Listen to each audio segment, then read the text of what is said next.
Hello, I am Lost Generation. This is MediEvil. This time I'll be playing Return to the Graveyard. I have a new weapon this time, the hammer. Well, I showed the attacks in the Hall of Heroes last time. I immediately have some enemies to demonstrate it on. Now. I know I already said it before, but it's really good.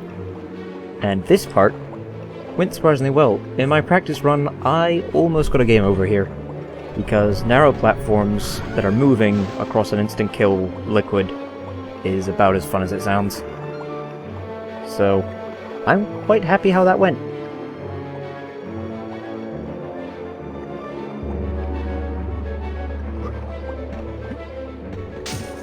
But it is worth it. You get a lot of money. And this. I'm beginning to wonder who's writing these.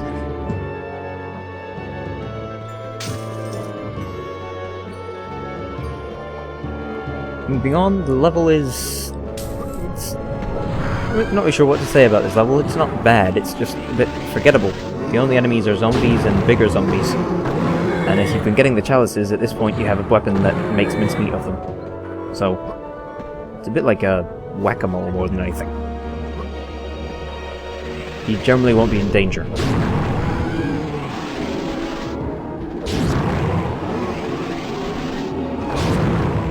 Actually, I suppose there is one other enemy, but like the level, I kind of forgot it. You'll see why.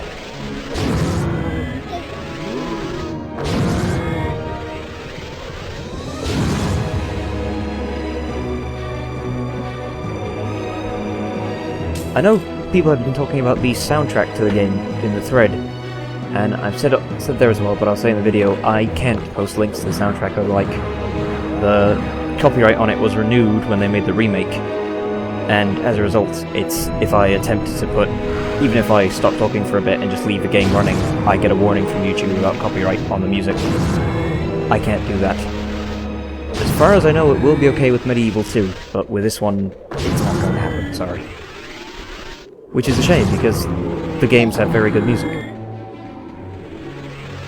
If you want to find them yourself, or better yet, you can buy it from bobandbarn.com/shop, which is, they're the people who made the soundtrack. You know, if you really like it, you can support them. I didn't remember that chest there until it was a bit late, but didn't particularly need it. Even though these zombies are slightly tougher than the ones before.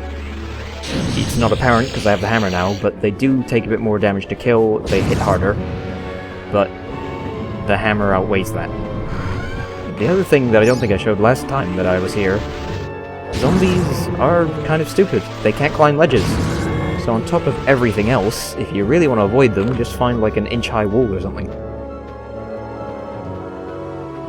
I was gonna do a first-person view of that, but the camera, again, PlayStation 1 platformer, the camera's like a physical object. It can't clip through things, so if there's an object behind you, you can't put the camera behind you. The silver shield just has more health. Those symbols in the bottom right, you may have noticed in the last few videos, a camera symbol with a red X means you can't pan left or right. An eyeball with a red X means you can't use the over-the-shoulder view where you hold both camera buttons at once. It's generally not a huge deal. The other thing, I think this is the first time I've seen this in this game so far, invisible walls. I can understand it though, I believe it's a technical limitation with this one. Probably the same reason Return to the Graveyard is a separate level. I don't think they could fit all of it into a single level, just for the PlayStation's memory. Which is also why you can't go back to the original Graveyard level and open the gate here.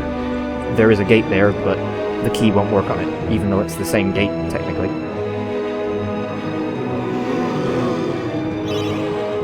Here, I thought I could be clever and shoot them from safety, but... well, one, the frame rate dislikes this corner for some reason. And also, aiming down ledges is a bit finicky. I eventually realised that's a waste of time. This is one area that was in the original version of this level, the one at the very start, and I just missed it. However, I went back to check to see if there's anything interesting. It's just a bag of coins where that life fountain is this time. You didn't miss much. For this level, though, that is quite useful. And here I seem to get fire crossbow mixed up with read book. You can get kicked out of libraries for that. This is the other enemy that I forgot about. They're sleeping dogs. Personally, I feel a bit bad about killing them, so I try not to. If you walk, they won't wake up. And I believe you can get the Chalice without killing any of the dogs, but you have to walk around them all the time, and as you're going to see, a zombie pops up, I try to run out of his way, or I accidentally hit one dog. When I try to run out of his way, it wakes all the others up, so I have to kill them. Sorry, dog lovers. As far as I know, there's no penalty for getting the Chalice by killing them. They do count towards the Chalice. It's just, you could avoid it if you really wanted to. I'm not sure it would be worth the effort, I'm afraid.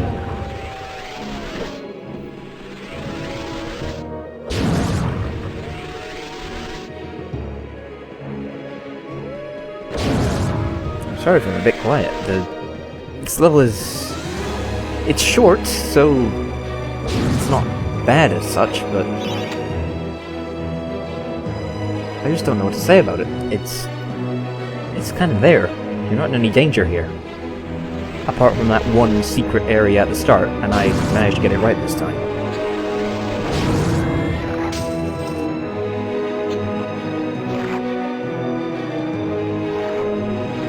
There are more dogs. There's a room to open that up ahead.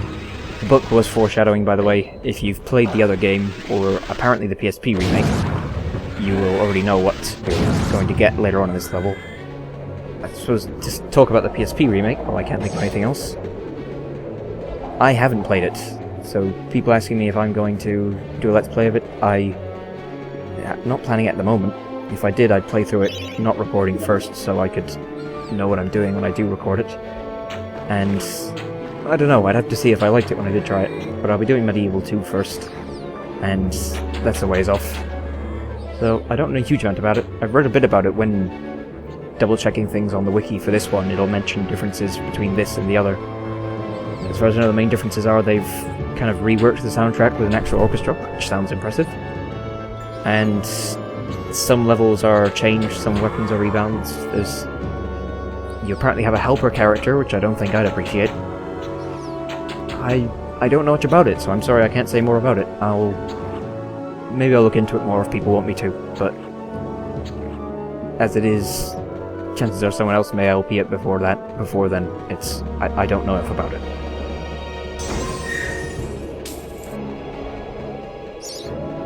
The Chalice is here.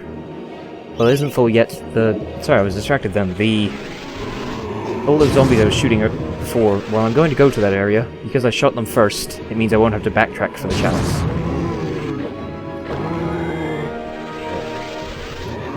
I can just pick it up right away, rather than going up to where they were and then coming back.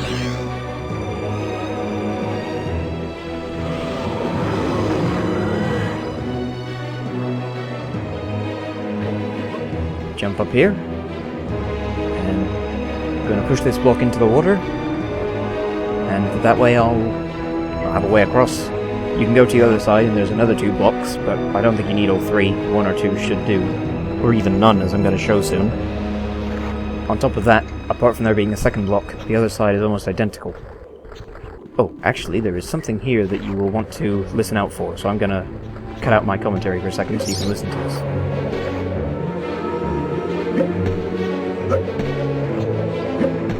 That is Dan's skull hitting the ceiling. There are a lot of little details like that in this game, in this series even, and I do really appreciate it. You get the impression this is a series that they enjoyed making.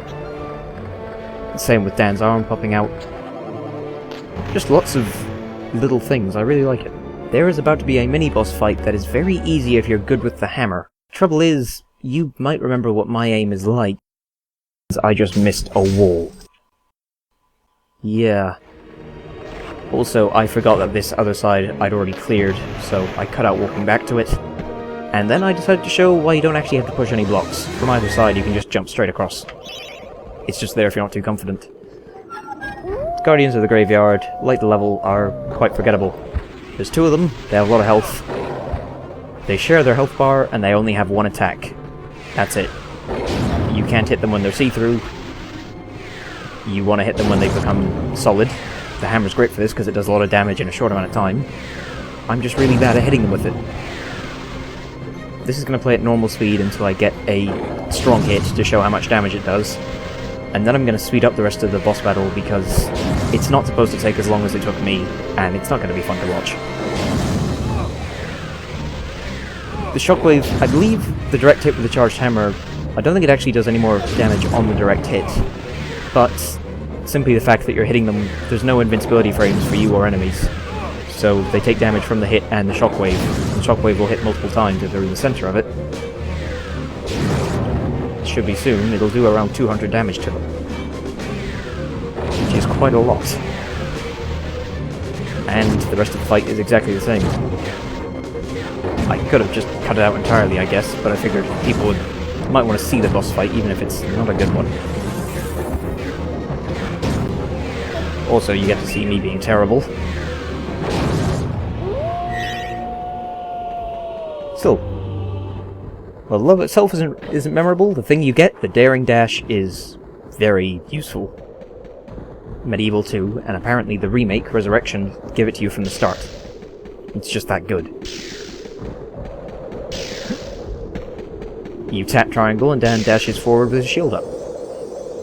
All has changed outside the necropolis. Paths go this way, paths go that way. Nasty, painful death waits round every turn and over every hill. Bon voyage. They really don't like Dan.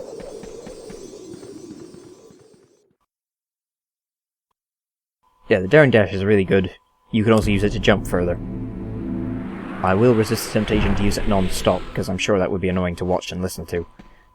When I was normally playing, not recording, I probably would do that. Also, this gargoyle doesn't have anything new to say. I checked. He repeats himself, so I skip it. On top of everything else, there's not going to be a new weapon. It's Stan the Iron Hewer again, and since you already have his weapon, he's just going to give some gold. There isn't much happening this time. Bravo, Fortescue! Some of the other chaps wagered Zarok would be using your ribcage as a toast rack by now, but I knew you'd pull through. Here, I have a little extra something here I can give you. Could help the old quest. You want it?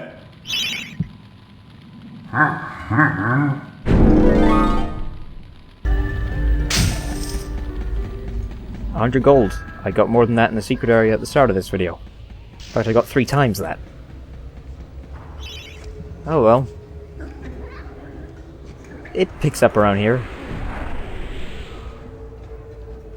That was an unusual level. Generally, there will be something happening. There will either be a new weapon or a new level. It's quite unusual to be showing a weapon I'd already shown in a level I'd already done. While 2 areas have opened here, you can really only go to one of them. You can go to Enchanted Earth, but it's a dead end until you finish the Scarecrow areas. Starting with the fields, that opens another level, which opens another level, and you have to do all 3 of those before you can go back to Enchanted Earth. I will see you in Scarecrow Fields. I promise it'll be more interesting than this. I am Lost Generation. This is MediEvil. I hope I see you next time.